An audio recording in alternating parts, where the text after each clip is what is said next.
ഇത് രാഷ്ട്രീയമായും നിയമപരമായും നിങ്ങൾ നേടിയെടുത്ത വിജയമല്ലേ? എന്താണ് ആദ്യ പ്രതികരണം? തീർച്ചയായിട്ടും അനാവശ്യമായി അകാരണമായി ഒരു യൂത്ത് കോൺഗ്രസ് നേതാവിനെതിരെ കേസ് ചുമത്തുകയും അദ്ദേഹത്തെ റിമാൻഡ് ചെയ്യുകയും ചെയ്തതിനു ശേഷം അദ്ദേഹത്തെ പുറത്തു വിടാതിരിക്കാൻ എന്നല്ല വീണ്ടും 3 FIR കൂടെ അദ്ദേഹത്തിന്റെ പേരിൽ എടുത്തിട്ടുള്ളത്.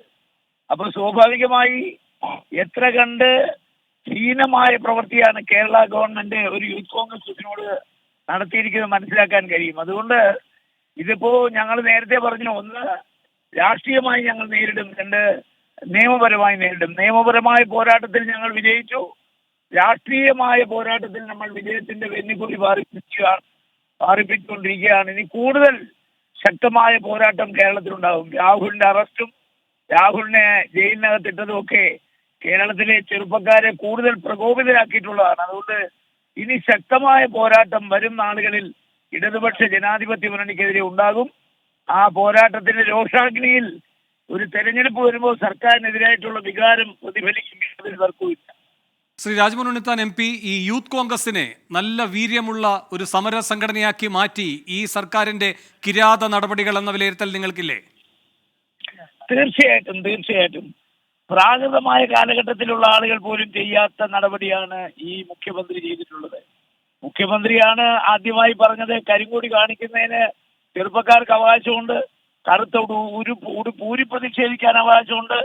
എന്നിട്ട് ആ അവകാശം ഉപയോഗിച്ച ആളുകളെയാണ് ചെടിച്ചട്ടി കൊണ്ടും അതുപോലെ തന്നെ കമ്പിപ്പാര കൊണ്ടും ഹെൽമറ്റ് കൊണ്ടും തലയടിച്ച് പൊട്ടിച്ചപ്പോ അതിനെ രക്ഷാപ്രവർത്തനമായി ചിത്രീകരിച്ച് അവർക്ക് വീണ്ടും പ്രചോദനം നൽകി കേരളത്തിലെ പോലീസിനെ നിഷ്ക്രിയമാക്കി.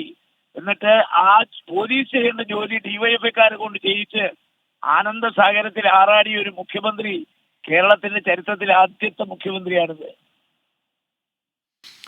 ശരി, നന്ദി ശ്രീ രാജ്മോഹൻ ഉണ്ണിത്താൻ MP പ്രതികരിച്ചതിന്. സലീം മാലിക് ചേരുന്നുണ്ട്. സലീം, പറഞ്ഞു വന്ന് തുടരാം.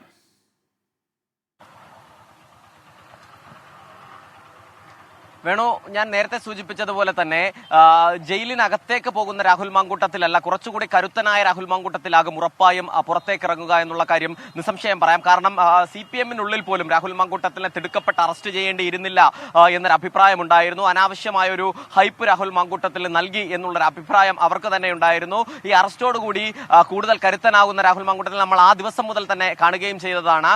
കാരണം ഈ അറസ്റ്റ് ചെയ്ത് പോകുമ്പോഴൊക്കെയും പോലീസിനോട് കയർക്കുന്ന മുൻപംഗമില്ലാത്തൊരു സമരവീര്യമുള്ള ഒരു രാഹുൽ മാങ്കൂട്ടത്തിനെ കണ്ടതാണ്. എന്തായാലും ഇപ്പോൾ നിയമ പോരാട്ടം കൂടി നടത്തി ആ നിയമ പോരാട്ടത്തിലും വിജയിച്ചു നിൽക്കുന്ന ഒരു രാഹുൽ മാങ്കൂട്ടത്തിൽ എന്തായാലും പ്രതിപക്ഷത്തിന്റെ കുന്തമുനയായി മാറുമെന്നുള്ള കാര്യത്തിൽ തർക്കമില്ല. മാത്രമല്ല യൂത്ത് കോൺഗ്രസും ഈ നേരത്തെ തന്നെ ഈ നവകേരള സദസ് ആരംഭിച്ചത് മുതൽ തന്നെ യൂത്ത് കോൺഗ്രസ് ഒരു സമര സംഘടനയായി മാറുന്നത് നമ്മൾ കണ്ടതാണ്. അത് ഈ മുഖ്യമന്ത്രിയൊക്കെ പരിഹസിക്കുമ്പോൾ പോലും 1ഉം 2ഉമായും അതല്ലെങ്കിൽ എല്ലാ ജില്ലകളിലും ഈ കടന്നു വരുന്ന 14 ജില്ലകളിലും ഈ സമരസംഘടന എന്ന നിലയിൽ തന്നെ ഒരു പ്രതിഷേധം ഉയർത്താൻ, കരിങ്കൊടി പ്രതിഷേധമൊക്കെ നടത്താൻ കഴിഞ്ഞിരുന്നു. അതിനെതിരെ ഉണ്ടായ അക്രമങ്ങളിൽ സെക്രട്ടേറിയറ്റിലേക്ക് വിവിധ മാർച്ചുകൾ നടത്താനും ഒക്കെ സാധിച്ച നിലയിൽ കേരളത്തിന്റെ പൊതുമധ്യത്തിന് മുന്നിൽ വലിയ സജീവമായി തന്നെ ഒരു സമരസംഘടനയായി നിലനിൽക്കുന്ന യൂത്ത് കോൺഗ്രസിനെ കണ്ടതാണ്. പക്ഷേ രാഹുൽ മാങ്കൂട്ടത്തിൽ അറസ്റ്റോടുകൂടി പക്ഷേ ആ സംഘടന സമരം മറ്റൊരു നിലയിലേക്ക് മാറ്റുന്നതും കണ്ടു. ഓരോ ദിവസവും ഓരോ ജില്ലയിൽ എന്ന നിലയിൽ സമരങ്ങൾ, ഒപ്പം തന്നെ നൈറ്റ് മാർച്ചുകളൊക്കെ സംഘടിപ്പിച്ചതാണ്. ക്ലിഫ് ഹൗസിലേക്ക് ഒരു ദിവസം നൈറ്റ് മാർച്ച്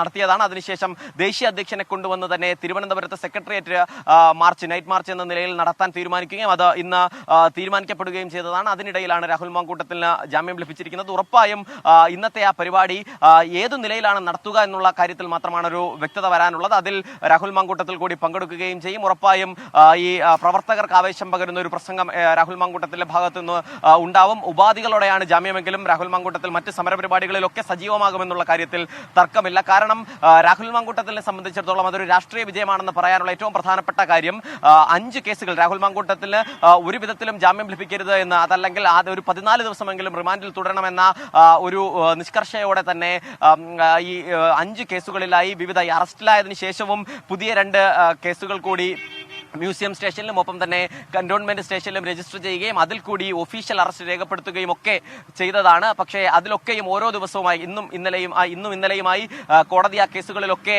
രാഹുലിന് ജാമ്യം നൽകുന്ന ഒരു സ്ഥിതി കൂടി ഉണ്ടായതോടുകൂടി അത് പൊളിറ്റിക്കൽ വിജയം എന്ന നിലയിൽ കൂടി അത് രാഹുലിനെ സംബന്ധിച്ചിടത്തോളം ഒപ്പം യൂത്ത് കോൺഗ്രസിനെ സംബന്ധിച്ചിടത്തോളമുള്ള ഒരു രാഷ്ട്രീയ വിജയം എന്ന നിലയിൽ കൂടി അടയാളപ്പെടുത്തുകയും ചെയ്യും. നിലവിൽ എല്ലാ കേസുകളിലും ജാമ്യം ലഭിച്ചിരിക്കുന്ന രാഹുൽ മാങ്കൂട്ടത്തിൽ ഈ വൈകുന്നേരം 6 മണിയോടുകൂടി പുറത്തിറങ്ങും എന്നുള്ളതാണ് നമുക്ക് മനസ്സിലാക്കാൻ കഴിയുന്നത്. ഈ പൂജപ്പുര ജയിലിന് മുന്നിൽ നിന്ന് ആവേശകരമായ ഒരു സ്വീകരണം നൽകാനാണ് സംസ്ഥാന കമ്മിറ്റി പദ്ധതിയിടുന്നത്. അതിനായുള്ള തയ്യാറെടുപ്പുകൾ ആരംഭിച്ചു കഴിഞ്ഞു.